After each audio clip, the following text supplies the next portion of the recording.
Hello everyone, RML hospital में निकली है एक वैकेंसी। किसकी क्या एलिजिबिलिटी रहेगी, कैसे प्रोसेस होगा, सब कुछ डिस्कस करते हैं। चलिए शुरू करते हैं। जैसे कि आप देख सकते हैं, आरएमएल हॉस्पिटल में वैकेंसी निकली हुई है। तो इसमें जो पोस्ट है, पहले हम पोस्ट के बारे में बात कर लेते हैं। इसमें जो नेम ऑफ पोस्ट है वो जूनियर रिसर्च असिस्टेंट है। तो जूनियर रिसर्च असिस्टेंट की आपकी जो पोस्ट होगी, ये कितनी पोस्ट है? ये एक पोस्ट है। सिंपल सी बात है। तो वीडियो छोड़ के अभी ना जाए, क्योंकि इसमें आपको और अच्छा बेनिफिट मिल सकता है। क्यों?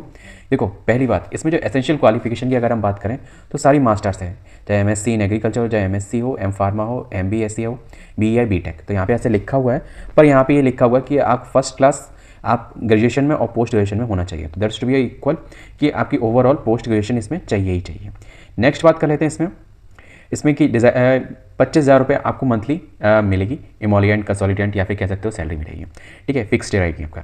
रेजिडेंस आपका यूपी का होना चाहिए। तो दैट्स टू बी ओके कि ऑल ओवर यूपी के कैंडिडेट ही केवल एलिजिबल है, आउटसाइड के नहीं है।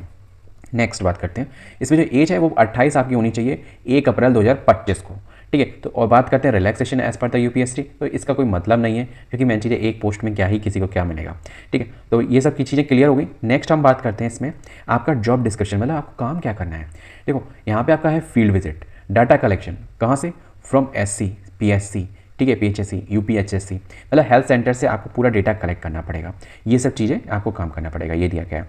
Next, conducting interview of the medical officers का, ठीक है, मतलब अरेंजमेंट करना, ठीक है, ऑक्सिलरी नर्स मिडवाइफरी का, ठीक है, accredited social health and activist का, and the other health staff and beneficiary का, ठीक है, other work assigned by the PI.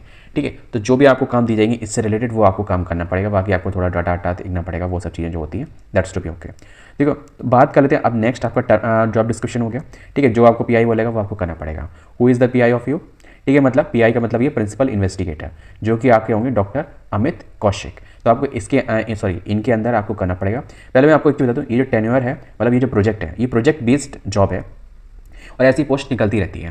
ठीक है, इसमें 2 साल का आपका प्रोजेक्ट है, जो कि यूपीसीएसटी के थ्रू फंडेड किया जा रहा है। ठीक है, 2 साल का, तो मतलब आपका जो टेन्योर है वो 2 साल का होगा मिनिमम। ठीक है, फिर आपका ये है कि 2 से अगर प्रोजेक्ट आगे बढ़ता है या जो भी अगर कंक्लूड हो जाता है तो कंक्लूड, ठीक है, नहीं तो अगर बढ़ता है तो आपका टेन्योर बढ़ भी सकता है। It's depend upon your work and your choice. ठीक है, इट्स ऑल योर फेयर। ठीक है, वो बढ़ेगा जरूरत अगर आप चले जाओगे तो कोई और बंदा आएगा। ठीक है, बट अगर आप काम करना चाह रहे हो, देखो, अगर आप कोई बंदा वहीं रह कर है, आरएमएल हॉस्पिटल के आसपास है और 25,000 रुपये उसे मंथली मिल रहे हैं, ठीक है, और वो वहीं पे रह के वहीं लखनऊ में रह रहा है, वहीं रह रहा है, अब ऐसा नहीं है कि वो अदर डिस्ट्रिक्ट का हो, तो मेरे ख्याल सेम डिस्ट्रिक्ट का है, वहीं पर अगर बंदा आसपास रहा है तो कोई दिक्कत नहीं है। ठीक है, स्टार्टिंग के लिए ठीक है। मैं ये नहीं कह रहा हूँ कि बहुत अच्छे हैं, पर ठीक है, आपको नॉलेज भी मिलती है। अगर आप रिसर्च में आगे वर्क करना चाहते हो तो ये पोस्ट उनके लिए बहुत अच्छी है। अगर मैंने अभी रिसेंटली मास्टर्स अगर मेरी कंप्लीट होती तो मेरा ये फॉर्म मैं जरूर डालता। और ये क्यों, और भी केजीएमए की वैकेंसी और निकल चुकी है, मैं उसमें भी डालता।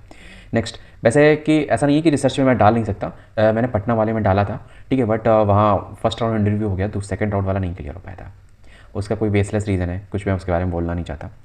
नेक्स्ट बात करते हैं आपकी टर्म एंड कंडीशन क्या रहेगी। ठीक है, वो हम देख लेते हैं, फटाफट देख लेते हैं। मैं अपनी बेफालतू की बात में चला जाता हूँ। फुल बायोडाटा, ठीक है, आपको देना पड़ेगा एक प्लेन पेपर पे, और सेल्फ अटेस्टेड फोटोकॉपी आपको भेजनी पड़ेगी वाया मेल के द्वारा।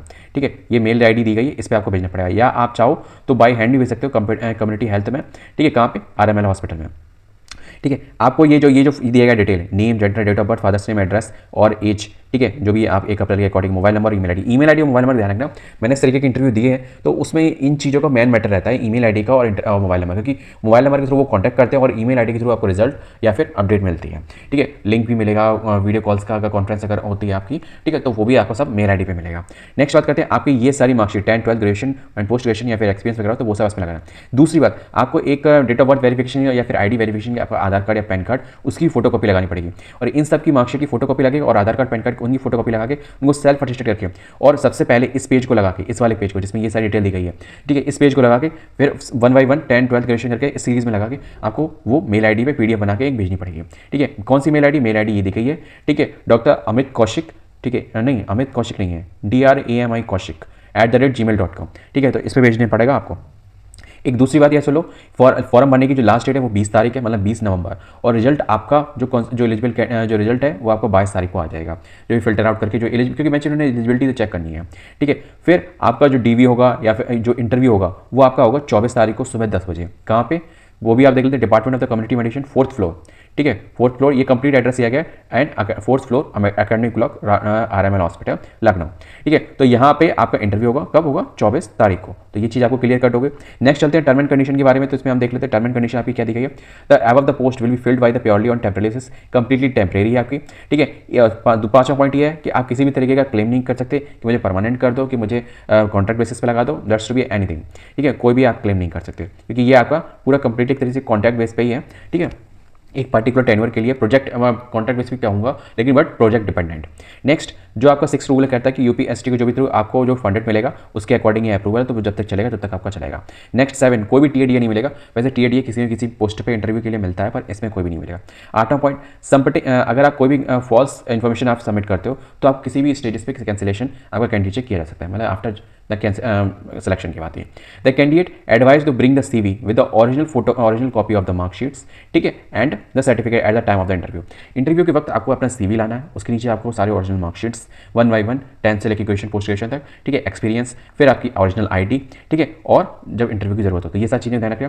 और हाँ, जीरोक्स की आपको इन सभी जितने भी ओरिजिनल सर्टिफिकेट्स आप लेके जाएं उनकी एक जीरोक्स कॉपी के अलावा 2 से 2 सेट लेके जाना मिनिमम, क्योंकि अगर सबमिट हो जाए तो रिसीविंग के लिए भी आपके पास एक चीज़ होनी चाहिए। तो ये सब चीज़ें हैं। तो बस वीडियो में इतना ही था। तो अगर आपकी एलिजिबिलिटी इसमें आती है तो मैं आपसे एक बार जरूर कहूँगा, भले आपका सिलेक्शन हो या ना हो वो अलग बात है, पर एक एक्सपीरियंस लेके देखिए एक डिपार्टमेंट में जाने का।